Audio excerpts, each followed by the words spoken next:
Hello, welcome to the Audacious Life podcast. It's good to be back. Today I have a story to share, a story of a survivor who came out the other side. And this is really to inspire you if you're stuck in a relationship that's unhealthy, toxic, abusive, emotionally abusive, controlling, or maybe you've gotten out of one of those kinds of relationships and you're ready to get back out there and date again, but you know that maybe there's some things you should think about before you do that, so that you can ensure that you don't end up in the same type of relationship again. So today's guest, she thought she was just dating, I guess, Prince Charming, and she met him online, very typical kind of scenario. And then over time, it was actually other people in her life who were kind of waving flags for her. And this is a really interesting story about, kind of tuning into those people around you who care about you. And this is if that inner voice isn't doing anything, isn't really speaking to you. Sometimes you really do need to listen to the people around you who care about you. And she's really lucky that she had people around her who were being honest. So I think you'll enjoy this story. She was so inspired by the circumstances and how they unfolded, and I will let her share her story. But she decided to write a book and start speaking about it. And her book, you can find it on Amazon, is called Darkness to Light: One Woman's Story of Defeating Abuse and Living Life with Zest Again. So without further ado, please do welcome survivor and author Jane Fredrickson. So welcome to the Audacious Life podcast. I'm your host, Steph Roberts, and today I'm happy to welcome author, abuse survivor, and speaker. Her pen name is Jane Fredrickson, and Jane is going to share her story of survival and how she has moved through that and become an author. And her book, you can find it on Amazon, is called Darkness to Light: One Woman's Story of Defeating Abuse and Living Life with Zest Again. Again, her pen name is Jane Fredrickson. So welcome, Jane. Glad to have you here. Thank you. So why don't you tell us a little bit about yourself, where you are today, and then we can go into your story. So are you married? Do you have kids? Tell me a little bit about where you're at today. Well, I'm happily engaged to a wonderful man, free from abuse, Nice. which is amazing. And I didn't know that that was even possible after my experience in an abusive relationship. I do have a 7-year-old daughter from a previous marriage, and, she's just a wonderful little girl. And, I just basically, you can find me around with my yoga mat, my running shoes, and I do half marathons now, and always trying to beat my last time. And just focused on a bright future, for me and my new family. Nice. And so how long ago, I know you're going to tell us this story, but how long ago was this? Like, what are we time frame wise? It was approximately 2.5 years ago. Okay. So I'm asking that because when people hear some of these stories, sometimes it's 16 years ago, sometimes it's 5 years ago. It's just really nice to know that just in this short span of 2 years, you've accomplished all these things and you sound really healthy. So that's very positive. Mm-hmm. All right. I do feel pretty healthy with that. Mm-hmm. That's awesome. Yeah. So why don't you tell us what happened to you? Well, I just fell in love with the illusion of a charming, and compassionate man. We had met online, and I was basically taken in by the photo that was online. It was a place that I had visited on vacation several times, and so, I reached out to him, and that was our communication. And we communicated back and forth about that, that destination and stuff, and just realized that we were clicking on many different levels. And so when we met, I was just in awe of, the physical appearance, and was excited and just felt like there was a thrill there, and just wanted to go all in. And it just ended where, there were many red flags in the beginning, and I would just ignore them and just thought maybe I was going crazy. But, it's everyone around me knew the truth, and they were telling me to get out. And it took a couple of phone calls for me to really open up my eyes and move forward and, break this, abuse Wow. experience. So when you say the red flags, what were some of the red flags that you, like, looking back, did you see them then, or were you just too enamored with him to kind of know what was going on? Well, the first meeting, we met at a cafe, and he had 3 glasses of wine in 1 hour. Wow. And I just thought that was a little bit excessive. I mean, even though, I weigh about 110 pounds or something. So for me, 3 glasses, I mean, you'd have to carry me out on a stretcher. Yeah. You know what I mean? But for him, it's like maybe it wouldn't be like that. But I was, then I said to him, well, are you going to be okay? Should we, we call like Uber or something like that? And he's like, oh no, it's no problem around, all the police officers around here, we have each other's back, because he was in law enforcement, and he currently is in law enforcement. Okay. I said, oh, okay, that's kind of strange. But so I just thought, okay, all right, so he's got a little bit of an alcohol problem here. But I thought, no, he's just, he's just nervous. He just, but anyway, later on, I really realized that, he would do shots even before, cutting the grass. And I mean, he'd do shots before, driving in the car. He'd come to my house with an open red plastic cup with wine or with Jameson whiskey. No, it's fine. I'm just a little buzzed, but don't worry. We all got each other's backs around here. No problem. But, even during that time, I just blow it off like, okay, yeah, he can handle it. He's a big, he's a muscular guy. It probably burns it off really fast. And just super controlling guy. He didn't like me to, go out with my friends without him. And oh my gosh, if it was a guy friend that was my dad's age even, he thought maybe I was cheating on him, and just didn't like me going to the gym wearing yoga pants, thought I was, a little, what, for going in tight pants, thought like all the guys were looking at me. Just constant, he was always breathing down my back about something, a lot of name calling. I was effing this, I was an effing that, it's basically, he didn't get his way with a lot of things. I mean, it was just nonstop from the beginning to the end, and everybody, would say, oh my gosh, get away from this guy. What's wrong with you? And I say, no, he's not really that bad. There's a good side of him too. It's okay. No. I always make up excuses, left and right. And I mean, it got to the point where my friends were like, you know what? We can't talk to you about this anymore. You know what I mean? It's like talking to a brick wall. Yeah. And so, it was just super, super toxic. And my mom lost 25 pounds through all of this, just from all the stress that I caused her from always calling her, telling her like what he did now. And then the next day I'd call, oh, we made up, Mom, he's really not that bad. He cooked me a really nice dinner, and we watched a movie, and we got along really well. And, it was just constant back and forth, very, very volatile, very dangerous. I mean, to be around this guy that had an extreme temper, you know what I mean? It was always just in the beginning, just a verbal, emotional, and mental abusive relationship. But at the very end, it did get a little bit, physical. Can I ask you a question? Because this sounds like it's a big guy, and he's in law enforcement, so he probably has a weapon. How did you? How did you feel the first time he called you an effing whatever? Like, did you have a sense of fear? Were you shocked? Like, what was going through your mind?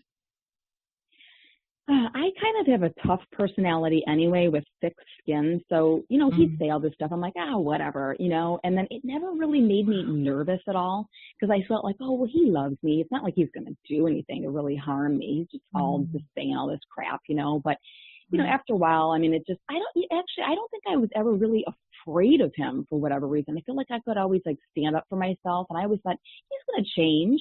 I'm just going to be sweet, and he's just going to change his ways. It's going to be okay. And, because he'd call like, people like the criminals and stuff, mother effers basically. Yeah. And he'd call me the same thing, or he'd call like people on TV, like the hoodlums on TV, mother effers. But I thought, oh God, he's just talking out of his butt. He doesn't really mean that. You know what I mean? But I thought, well, with a gun, I mean, he sleeps with a gun, and he's got a rifle and all these other guns in the closet. But he's never going to use it on me. No way. And this was until I finally talked to a girlfriend of mine. She called me up just out of the blue. She's a high school friend. We never talk on the phone, but she knew I was dating this guy. And she says, are you still dating him? And I said, yeah, I am. But don't tell anyone, because I told everyone we broke up. She's like, I just, this isn't right. She goes, you should really call the psychic guy, that I just talked to him.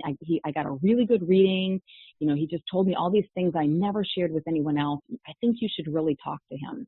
I said, okay. It was just a phone conversation with this guy, this psychic guy that's been reading for about 40 years. And right away, all I did was tell him my name. And he says, he goes, alpha male, you are with a guy that has a gun, and he's going to use it on you one day if you do not get out of this relationship. And he goes, he's tried to use it on himself before. He's totally going to use it on you. Get out. So that was around 1:00 on a Monday. And I remember I was like, oh my gosh, wow, this is like a wake up call for me, big time. You just gave me. So I drove to his house. I sat on his couch. I was, as sweet as can be, but I was just like, you know what? I just told him every reason why I felt the need to leave. He apologized for all of his wrongdoings, and he did admit that he didn't treat me how I deserved, to be treated. But I'd heard this so many times before, because I'd broken up with him many times. But I was like, I'm not going to fall for this. This psychic guy, he solves all kinds of murder, like crimes and different things that nobody else has been able to solve. I was like, I think he's on to something. So I did. I gave him back his key. I basically told him, I just can't do this anymore. I deserve better in my life. And I drove away, and I actually felt confident and alive, for the first time, in a long time. And I seriously, like, to this day, feel like that was the smartest decision I'd made during that entire relationship. Wow. Good for you. And that's amazing. I mean, just being able to break away confidently with, it sounds like you're a strong person, obviously, too. But wow, kudos to you. So what's curious to me is, why do you think that your friend who you hadn't spoken to in a long time suggested a psychic? Like, do you think the psychic told her to contact you? That's just so interesting. It is random. It's pretty crazy. Well, I think it's because she wanted to, get some questions of hers answered from her childhood, because she had abusive parents and stuff. Mm-hmm. And so this guy nailed it. He didn't know anything about these abusive parents, and he just went just on and on about stuff. And I was like, dang. And she knew, it's just like, wow, abusive parent. Okay, I gotta call, Jane up and talk with her about this. And not to mention, actually, I think it was a couple of weeks before, there was an abusive boyfriend and girlfriend that lived next door, and he killed her, and her body was found in the bushes. Oh my God. And so she goes, Jane, I care about you so much, and I don't want you to be that girl in the bushes. You got to leave him. Yeah. Wow. Thank God for friends like that get it. Absolutely. Wow. Well, I'm so glad you got out. So now you have this book. Like, what inspired you after you got out of there? Did you automatically say, I'm going to write a book about this experience, or how did that all come together? Well, just after the experience, I said, man, there are so many women out there and men that just are keeping all of this hidden. They're so, like, ashamed. You know what I mean? They're embarrassed. They don't want to tell anybody about it. And they're just living in this toxic web of lies and manipulation and all kinds of stuff. And, it can definitely end deadly. And I just feel like, I'm a survivor, and I want to be able to, help, share my story and help others in similar situations realize that there's a life out there to explore that's free of abuse. Mm-hmm. That's great. So obviously you're using a pen name, which is really smart given who he is. And he's in law enforcement, this guy. I mean, who knows what he's capable of, seriously. I don't think he would jeopardize his career, though. He's like a real big shot and stuff. There's just no way. I mean, even when I would break it off with him, he would leave me alone, actually, which is awesome. I mean, even when I broke up the last time, he never stalked me or anything. Wow, he definitely let me go in silence. But he did stalk me a little bit during the, the relationship. I remember one time I had gone out, and I had come home, and it was a little bit late. And my neighbor the next day said, hey, your guy was banging at your door, when you weren't home. And then so she says, I went downstairs upstairs and said, "Can I help you with something?" He goes, "Oh man, she's effing not home." And then he just like stormed, he just walked away, just really, just violently, just filled with rage, basically. So, but if it's, he just, he's probably drinking, you know what I mean? Drinking and driving over to my house. And it was just a nightmare. So I just want to be able to help others, share my story and, have them realize, that, 1 in 3 women and 1 in 4 men have experienced some form of physical violence by an intimate partner during their life. And, I don't want it to be them anymore, basically. I don't want them to be that statistic. Yeah, that's great. And so you're going out and you've been giving talks to your local, you're in the San Francisco area? Okay. Yes, I am. Yep. I've been going around to, different churches and talking about my experience. I've also been going to, there's a rescue mission that I went and talked to in the area here and in front of all these survivors. And after after I read everything that, because I had a little script, since it was my first time, I was so nervous about it. And they all came up and hugged me and we prayed together in a circle. And you know what I mean? They just were just so happy that I was able to have enough courage to get up and share my story. And I feel like after that, I really gained the strength. And now it's, no problem. I'm going to be talking again in a couple of weeks to a place in downtown San Francisco we're expecting a pretty large crowd. I think I'm even going to be on a panel to be able to talk about the experience among others that have also experienced this. Yeah. So what are the things that you found are, most resonate with your audience in terms of, connecting with them and getting the message out? Like, are people who are listening to you mainly people who've been affected by abuse, or are they, kind of shocked at how prevalent it is? Like, that's what I've found is people are surprised by the statistics. Yeah, it's pretty interesting though. It's like really no surprise to people because then they would say, oh, I know what you mean. I experienced it from my parents, or my neighbor experienced it, or oh yeah, my cousin just left her abusive guy, or I left my abusive wife, or what. I mean, it's just I feel like people are kind of like coming out of the woodwork. They feel like they can share their story with me. Yeah. I think it's like kind of like a safe place for them because I'm being very vulnerable by sharing my details and stuff with them. So I think it's very healing for them. It is. To it's be able to validating talk with me. Yeah. Yeah. I mean, even when I gave that talk at that rescue mission, I talked for probably about like 20 minutes or so. And then it went on for an hour and a half. And people were just kept asking questions left and right. And then they're sharing their stories. And, like I said, we're hugging each other. And it was just, it was just a wonder. I just love that experience. I loved being able to, connect with them on that level.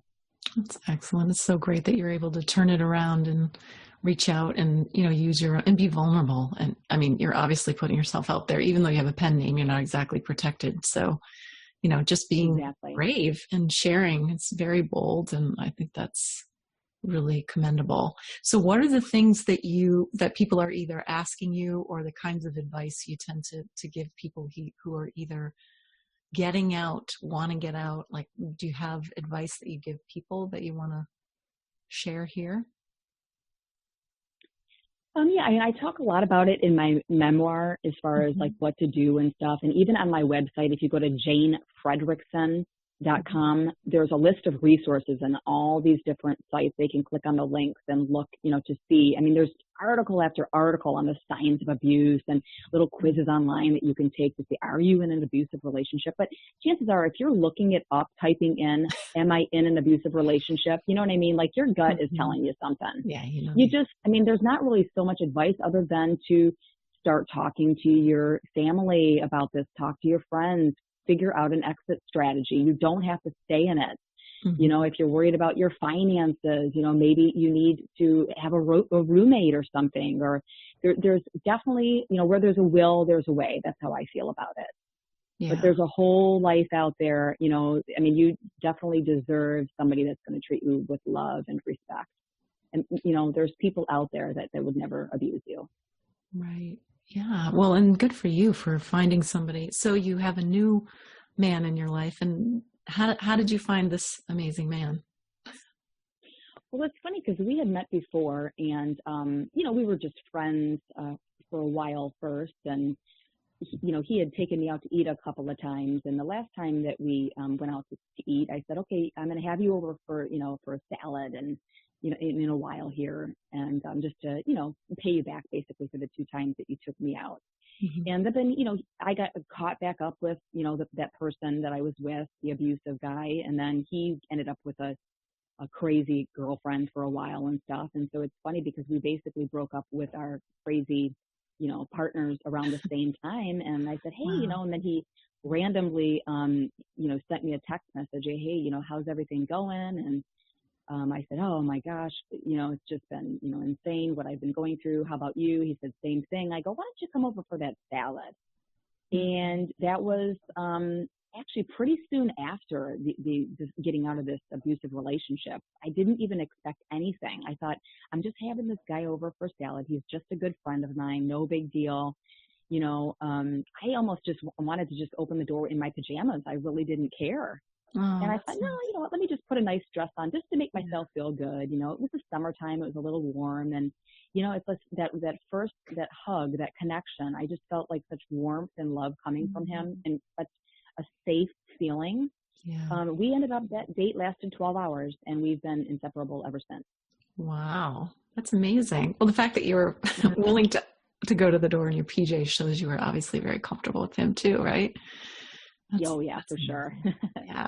Oh, well, congratulations. That's exciting. Oh, thank you so much. And, you know, the thing is, too, is I'm just going with all of this, you know, everything in life now with an open mind. And I still have my guard up with things. I still watch for red flags. I think I probably always will, just because of what I had gone through. And I just won't put up with abuse again.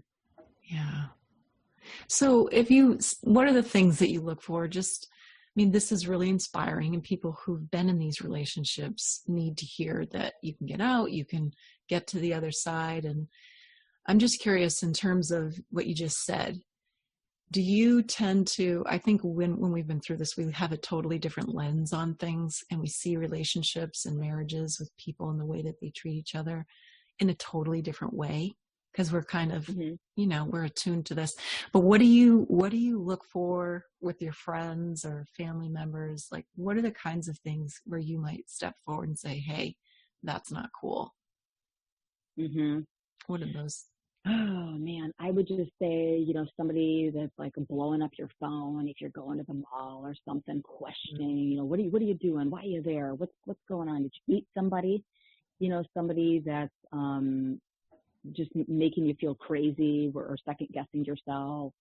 Luckily, like all of my friends, I mean, they're really in good marriages and solid relationships where I don't really ever think like, oh, this guy's abusive. I mean, I was basically the one, like the oddball out of all of us. Like, what is this girl doing? Man, she's such a go-getter. She's so strong. What is she doing with this loser? You know what I mean? So I guess, I mean, I just have to say, like with my experience, the red flags of just, you know, drinking too much alcohol, getting belligerent, name calling, stalking, you know, just trying to control every situation, and just making you, you know, belittle you every day, manipulating you. There's just so many signs. Like when something is just not right, it's not right.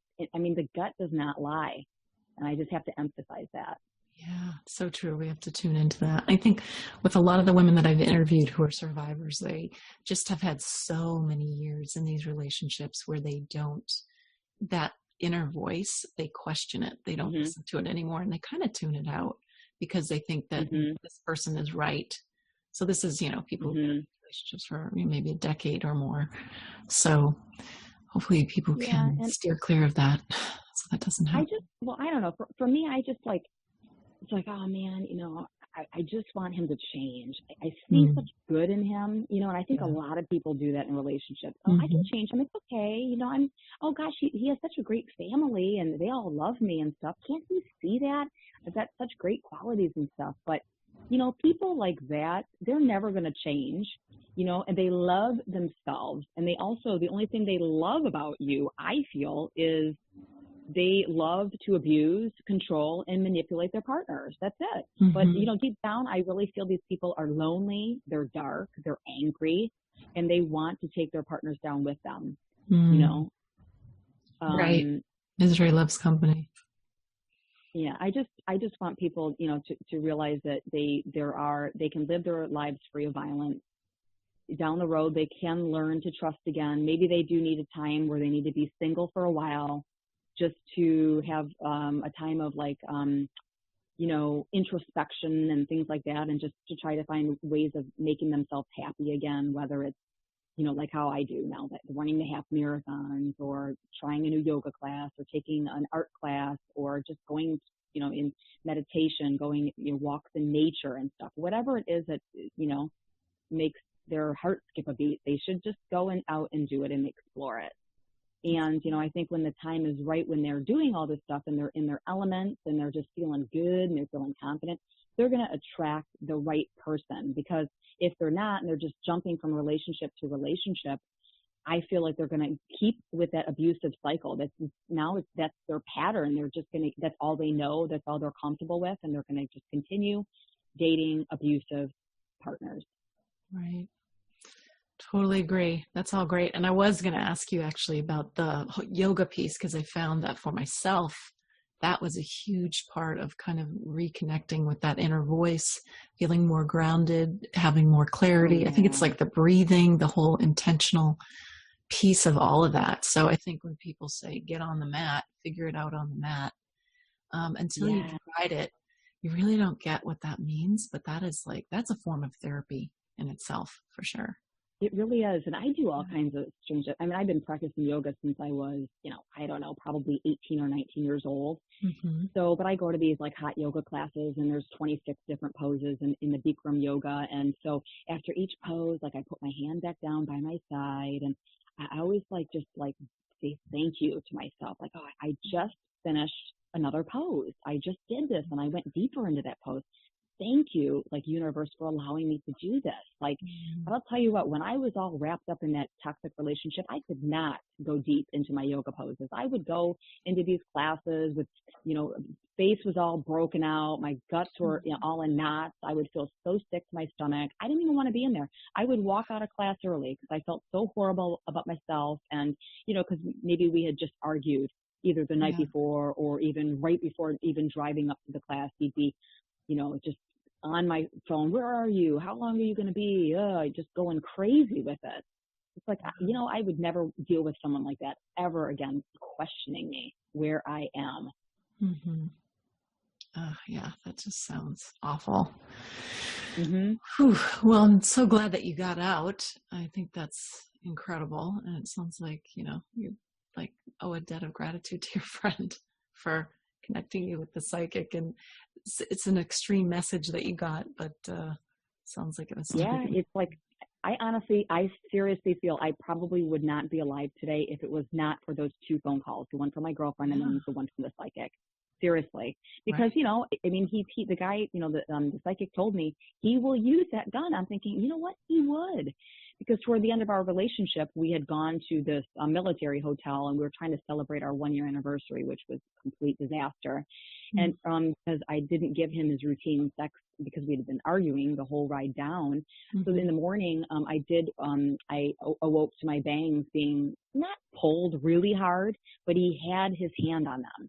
I thought, and I said, what are you doing? This is 6 o'clock in the morning. I go, what are you doing? And he goes, oh, I don't know. I was just dreaming that you were cheating on me with somebody, and I was angry at you in my dream. That's why I pulled your hair.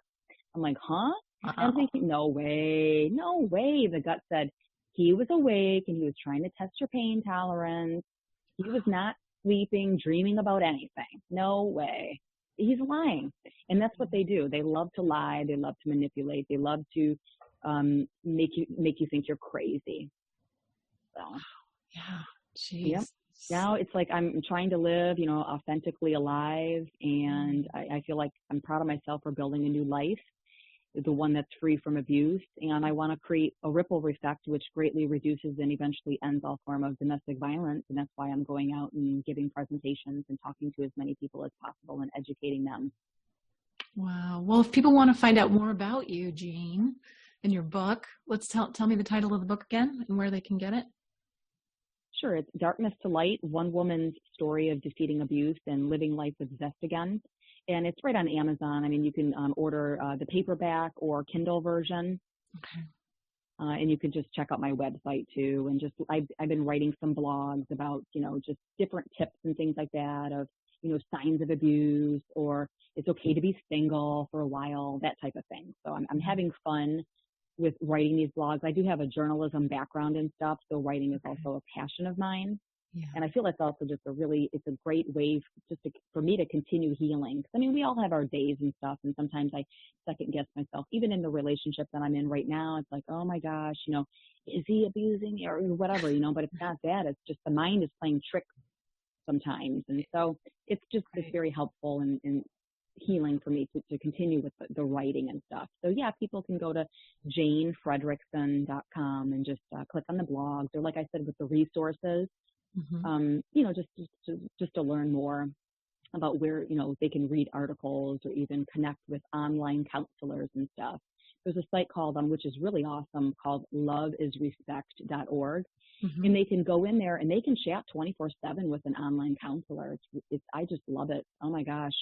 Anytime, the person may be feeling stressed out or something, they can go online and just feel, as long as, they feel like their, abuser's not around their computer and can look up any of the information. So. Right, exactly. That's a really good point. If you're being stalked electronically, be very, very careful about visiting these sites and, clearing your cookies. And there's a way to do safe browsing. You can actually look up safe browsing, and there's a way to add a plugin to your browser. I think it definitely works on Chrome. And you click a button before you go to these websites. And so they are not tracked by the traditional way that these other tools use. If there's a tool that's tracking every single thing you type, there's no way around that. You can't circumvent that. But better to be that, or if people maybe want to just go to like a friend's house and use their computer, maybe like at work at lunchtime, go and do, research or whatever it is. But yeah, I would not do any kind of stuff at home with the guys around or the girls around. I don't want to just basically discriminate and say that it's all men that abuse. It's women too. For sure, yeah. And you can go to the library. That's another really good option, is to just yes, the library. It's a great one. Free access, yeah. But loveisrespect.org, I like that. And janefredrickson.com. Is Fredrickson CKSON? Fredrickson, or just K? That is correct. Okay. janefredrickson.com. Okay. Great. Well, those are excellent resources. And I think that the point that you made about talking to counselors at loveisrespect.org, that's really important, because I think there are a lot of websites out there where you can go and you can read other people who are going through the same thing, which on the one hand is validating, but can also be triggering to your own situation and can stifle you and prevent you sometimes if you get too immersed in those communities. And you can feel stuck in, your victim mentality. So be really careful about that when there's tons of information out there. It's easy to Google or YouTube these things, but I've seen some patterns with people who spend way too much time in there, and I've done this myself. So yeah, counselors are the way to go for sure. That's okay, great. Well, it was so good to have you on here, Jane. I really appreciate it, and I think your story is an inspiring one for anyone who's stuck and wants to get out, or maybe they just got out and they're just trying to figure out how to start over again. They can look for your book and hear your story, go to your website, and just wishing you the best with all of this. I'm excited for you that you've been able to turn it Thank around. you so much for having me. I really appreciate you. Thank you. I appreciate you, and I hope you have an awesome day, and we'll probably follow your story. I want to hear what happens to you in 2 years. Thank you. Maybe I'll be on to the next book, right? Exactly, right. Exactly. You hear all these stories, women who have been taken, either their possessions or emotionally taken, their hearts destroyed, their bank accounts drained by dating people online. And now you've built a life that's focused on healing and moving forward. So how the heck are you going to find someone who actually works, makes sense, and feels safe for you? Well, that's where Undolus comes in. Undolus leverages the power of the feminine collective. That's right, the sisterhood. So there are lots of other women out there like you, and they don't want you to get stuck dating that creepy guy who stalked them. No, they'd rather see you with the good guy. Maybe that guy who wasn't quite a match for them, but still has lots of good qualities. And they want to know if you've dated one of those guys too. That's the cool thing. You can actually swap stories and help each other find the good ones and avoid the duds. Undolus is a place where women can gather, share their notes on the men they've spent time dating, whether one relationship or one date. Undolus does a simple background check, cross-references that with women's comments and ratings. And that cute guy who wants to date you from online or the cafe, you can look him up and see his dateability score. The only way this can work, though, is if we all join in together. The more reviews Undolus gets, the more information is there and the more accurate it is. And be sure to tell your girlfriends about it too. Go to undolus.com, UNDOLUS.com.